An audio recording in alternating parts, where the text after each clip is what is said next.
Throughout the production of my magazine cover, a major factor that I always kept in mind was the conventions of magazine distributor Sight&Sound, who produced magazines referring to my genre of British social realism. One of the conventions that I found was that they always tend to go for close-ups of whoever it is on the front cover.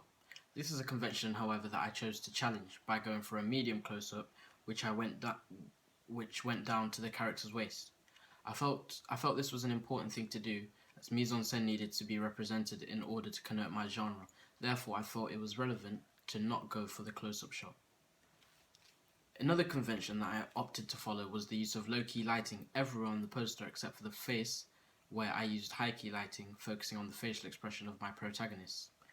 In all the posters I analysed during the research stage, I found this to be highly conventional with all the magazines I analysed. I did this particularly to signify the importance of my protagonists. Another convention I followed, which I also found to be the case in all Sight&Sound magazines I had analysed, was my cover lines remaining on the left-hand side. A further convention of Sight&Sound that I opted to go for was the consideration of Todorow's theory when taking the main image. In terms of narrative, all the magazines I analysed contained images from the equilibrium stage. This is something I also tried to incorporate into my products. This was also done to create a sense of enigma, as I didn't expose much of the story with my magazine. Sight&Sound are renowned for having cover lines which create a sense of enigma, with reference to other headlines within the genre. For this reason, I used people such as Ashley Walters, whom is a respectable character within the genre, with appearances in films such as Bullet Boy, which I analysed as part of my research. Including such people helps to bring in an audience, as these sort of characters help entice audiences.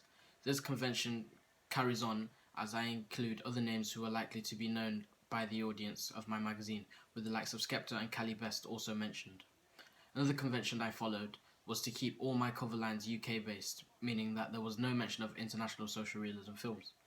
Sight&Sound is not known to document any films from outside the UK, so I felt it was highly important to maintain this to produce the most realistic product possible.